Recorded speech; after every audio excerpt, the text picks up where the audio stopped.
ভিখারি ব্রাহ্মণ ও ব্রহ্মদৈত্য। এক দরিদ্র ভিখারি ব্রাহ্মণ নগরের এক প্রান্তে স্ত্রীকে নিয়ে কুঁড়ে ঘরে বাস করে। সারা দিন ঘুরে ভিক্ষে করে রাতে স্বামী স্ত্রী সেই ভিক্ষের পয়সায় চাল ডাল এনে ফুটিয়ে খায়। এইভাবে তাদের দিনগুলো কেটে যাচ্ছিল। এমনই একদিন দরিদ্র ব্রাহ্মণ ভিক্ষে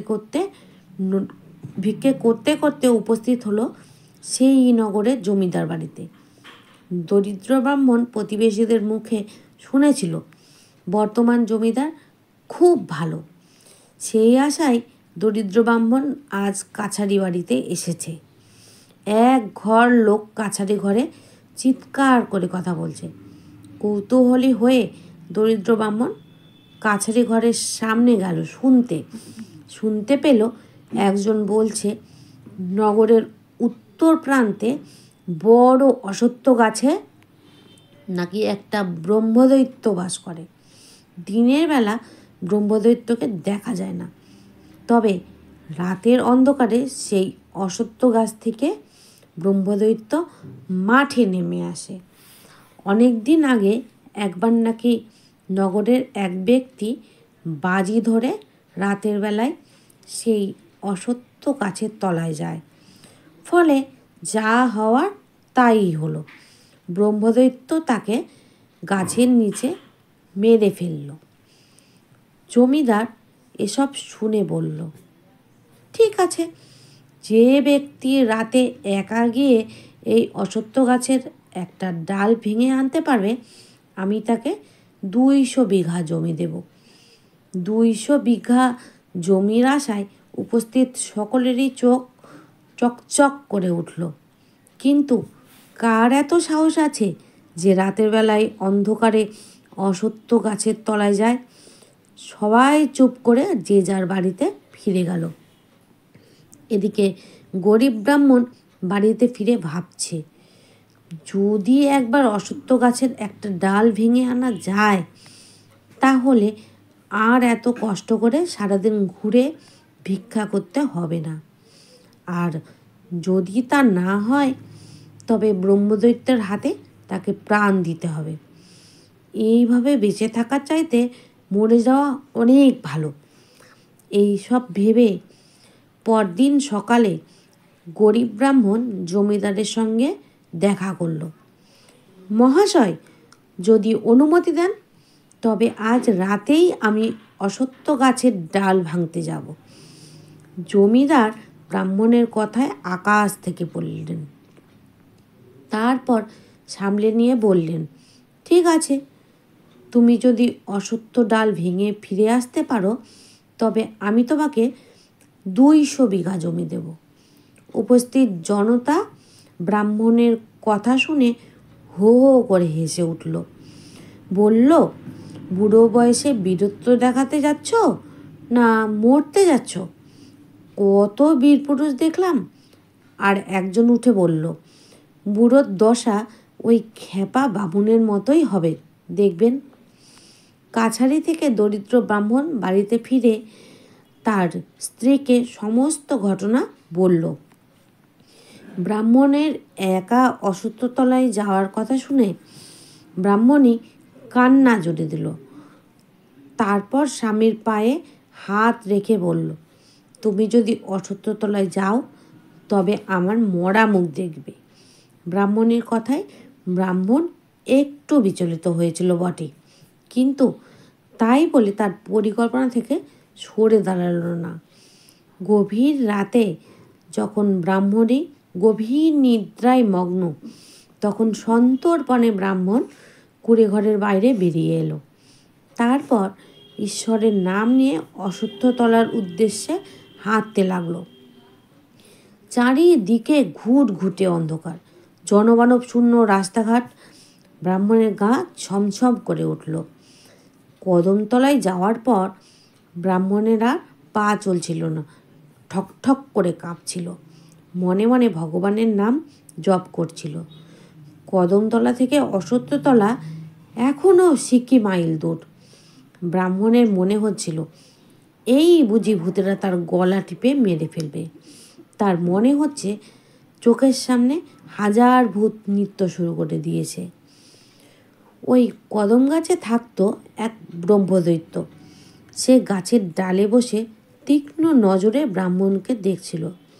ব্রহ্মদৈত্যটি ছিল খুব ভালো। ব্রাহ্মণকে এইভাবে গাছের নিচে ঠক ঠক করে কাঁপতে দেখে তার মনে মায়া হলো। গাছ থেকে নেমে ব্রাহ্মণের সামনে এসে ব্রহ্মদৈত্য নরম সুরে বলল, এত রাতে তুমি এখানে কি করছো? ব্রাহ্মণ এতক্ষণ চোখ বন্ধ করে দুর্গার নাম জপ করছিল। মানুষের মতো কণ্ঠস্বর শুনে চোখ খুলে যেই না দেখলো তার সামনে বিকট এক ব্রহ্মদৈত্য দাঁড়িয়ে আছে, সে তখন চিৎকার করতে যাচ্ছিল। ব্রহ্মদৈত্য ব্রাহ্মণের মুখে হাত চাপা দিয়ে বলল, তোমার কোনো ভয় নেই, আমি তোমার কোনো ক্ষতি করব না। ব্রাহ্মণ ব্রহ্মদৈত্যের কথা বিশ্বাস করে তাকে সমস্ত ঘটনা খুলে বলল। সব কিছু শুনে ব্রহ্মদৈত্য বলল, ও এই ব্যাপার, ঠিক আছে, আমি তোমাকে অশ্বত্থতলায় নিয়ে যাচ্ছি। এই বলে ব্রহ্মদৈত্য ব্রাহ্মণকে অশ্বত্থতলায় নিয়ে এলো। এবার তুমি তোমার পছন্দ মতো ডাল ভেঙে নাও। যেই না ব্রাহ্মণ গাছের ডালে হাত দিয়েছে, সঙ্গে সঙ্গে 100 ভূত গাছ থেকে লাফিয়ে ব্রাহ্মণকে ধরল। ব্রাহ্মণের অবস্থা তখন দেখার মতো। চোখ বন্ধ করে মৃত্যুর জন্য অপেক্ষা করতে লাগলো। ভূতেরা ব্রাহ্মণকে এই মারে তো সেই মারে। ব্রহ্মদৈত্য এবার ব্রাহ্মণের কাছে এগিয়ে গিয়ে ভূতেদের উদ্দেশ্যে বলল, দেখো তোমরা, এই দরিদ্র ব্রাহ্মণের কোনো ক্ষতি করো না। দাদা ঠাকুরের গলার শব্দে ভূতেরা চমকে উঠে বলল, দাদা ঠাকুর আপনি? হ্যাঁ, আমি একে নিয়ে এসেছি, এ ভীষণ গরিব। এই বলে ব্রহ্মদৈত্য ভূতেদের কাছে ব্রাহ্মণের বাজি ধরার কথা বলল। সব শুনে ভূতের মিলিত কণ্ঠ বলল, দাদা ঠাকুর, আমরা বুঝতে পারিনি যে আপনার সঙ্গে এসেছে, আমরাই ভেঙে দিচ্ছি ডাল। এই বলে ভূতেরা অনেকগুলো ডাল ভেঙে ব্রাহ্মণের হাতে দিল। ব্রাহ্মণ খুশি হয়ে অশ্বত্থ ডালগুলোকে নিয়ে সেই রাতেই উপস্থিত হলো জমিদার বাবুর বাড়িতে। রাত তখন প্রায় শেষ প্রহর। জমিদার বাবুর নাক ডেকে ঘুমোচ্ছিলেন। ব্রাহ্মণের চিৎকারে জমিদার বাবুর ঘুম ভেঙে গেল। বাইরে বেরিয়ে ব্রাহ্মণকে ডাল কাঁধে দাঁড়িয়ে থাকতে দেখে বিরক্ত হয়ে বললেন, কি ব্যাপার, এত রাতে চিৎকার কেন করছো? ব্রাহ্মণ বিগলিত স্বরে বলল, জমিদার বাবু, আমি আমার কথা রেখেছি, এই সেই ডাল। জমিদার বাবুর চক্ষু ছানা বড়া হয়ে গেল। আকাশ পরিষ্কার হওয়ার সঙ্গে সঙ্গে জমিদার লোক লস্কর নিয়ে উপস্থিত হলেন সেই গাছের তলায়। সত্যি সত্যি দেখলেন বৃদ্ধ ব্রাহ্মণের কাঁধের ডালগুলো এই গাছেরই ডাল। জমিদার বাবু ব্রাহ্মণের সাহসের প্রশংসা করলেন, বললেন, হে দরিদ্র ব্রাহ্মণ, আজ থেকে জানলাম আমার এই নগরের সেরা সাহসী ব্যক্তি তুমি। আমার প্রতিশ্রুতি মতো তোমাকে 200 বিঘা জমি উপহার দিলাম। ব্রাহ্মণ খুশি হয়ে 200 বিঘা জমি দেখতে গিয়ে দেখল জমিতে ধান সব পেকে গেছে, সোনালি আলোয় চারিদিক ঝলমল করছে। কিন্তু এত ধান কাটার পয়সা দরিদ্র ব্রাহ্মণ পাবে কোথায়?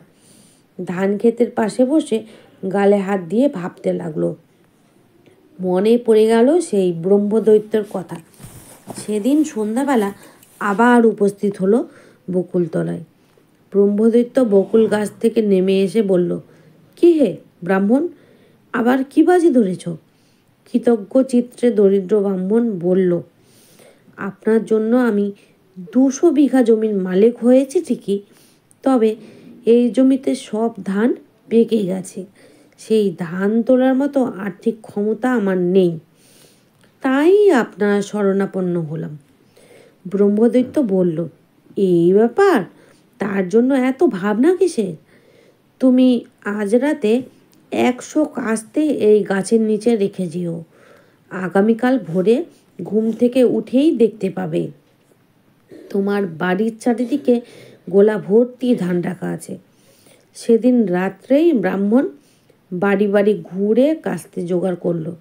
এক সময় 100 কাস্তে বকুল গাছের নিচে রেখে বাড়িতে ফিরে এলো। মধ্যরাতে ব্রহ্মদৈত্য 100 ভূতকে ডেকে বলল, শোনো সবাই, দরিদ্র ব্রাহ্মণ তোমাদের সহযোগিতায় আজ বড়লোক হয়েছে। সে তার জন্য তোমাদের সকলকে ধন্যবাদ জানিয়ে গেছে।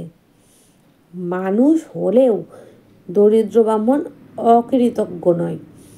এখন কাজের কথা হলো যে 200 বিঘা জমি সে পেয়েছে তার সব ধান পেকে গেছে।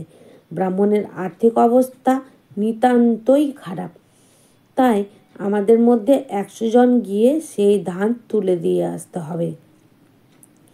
দলের সকলে বলল, দাদা ঠাকুর, আপনি যা বলবেন তাই হবে। তবে তোমরা আজ রাতেই 100 কাস্তে নিয়ে জমির সমস্ত ধান কেটে দরিদ্র ব্রাহ্মণের কোলা ভর্তি করে দাও। 100 ভূত দাদা ঠাকুরের আদেশে কাস্তে নিয়ে জমির ধান কাটতে লাগলো।